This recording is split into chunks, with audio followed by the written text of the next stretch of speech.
চলছে বিজয়ের মাস, যে মাস বাংলাদেশের মুক্তির খবর জানান দেয়। অধিকার আদায়ের জন্য যারা প্রাণ দিয়েছেন সেই বীর যোদ্ধাদের কৃতিত্বের কথা স্মরণ করিয়ে দেয়। অকুতোভয়ী দামাল ছেলেরা যে পতাকার জন্য লড়েছেন তা স্বাধীন সার্বভৌম বাংলাদেশের লাল সবুজের পতাকা।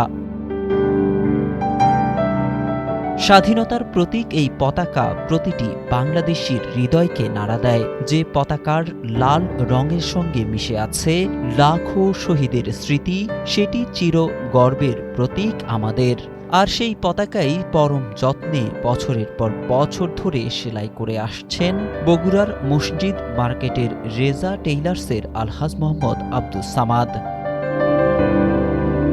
50 পেরোনো আব্দুস সামাদ জানান, তার ভাই করতেন দর্জির কাজ, বানাতেন পতাকা। সেখান থেকেই রপ্ত করেছেন এই কাজ। ভাইয়ের মৃত্যুর পর এই ব্যবসা ধরে রেখেছেন আব্দুস সামাদ। বড় ভাই উনি পাকিস্তানের মধ্যে কাজ করতো, দর্জি কাজ করতো, টেলারিং। দেশ স্বাধীন হয়ে যাওয়ার পর আরও কিছুদিন কাজ করতো, করার পর এই পতাকার ব্যবসা শুরু করলো এবং রিসেপশন ব্যাচ শুরু করলো এবং বিভিন্ন রকমের খেলাধুলার পতাকাও শুরু করলো। বিভিন্ন স্কুল, কলেজ, অফিস, আদালত, ডিসি অফিস, সরকারি বিভিন্ন অফিস, বেসরকারি, সরকারি প্রতিষ্ঠান সবাই এখান থেকে পতাকা বা নেয়। তবে বিশেষ দিবসে বাড়ে পতাকা বিক্রির চাহিদা।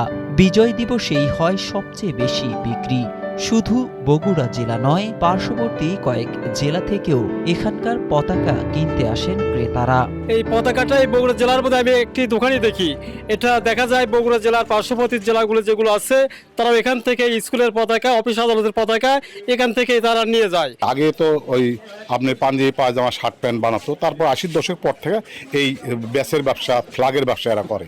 এখানে নর্থ বেঙ্গলের কোনো ইয়ে নাই যে দিনাজপুর থেকে আপনার হচ্ছে যে তেঁতুলিয়া থেকে আপনার হচ্ছে যে সিরাজগঞ্জ, এদিকে হচ্ছে যে নওগাঁ, সাপাহার টাপাহার, সব জায়গা থেকে যত ইয়ে আসে সবাই এখান থেকে নিয়ে যায়।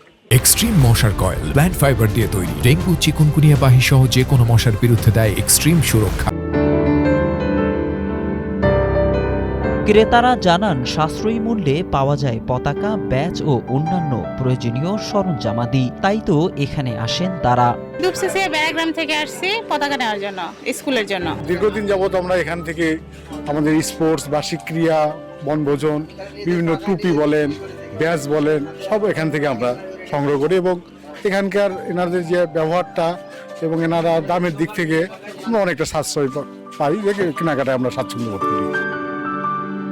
কারিগরদের হাতে সেলাই করা এই পতাকাগুলো কেবল পতাকাই নয়, একটি জাতির রক্তস্নাত ইতিহাস ও লাখ লাখ শহীদের জীবন উৎসর্গ এবং ত্যাগ তিতিক্ষার গল্প রয়েছে এর পেছনে। চিরদিন স্বমহিমায় উঠতে থাকুক প্রিয় পতাকা। কোনোদিন যেন অস্তমিত না হয় এই স্বাধীন বাংলাদেশের সূর্য, সেটাই প্রত্যাশা।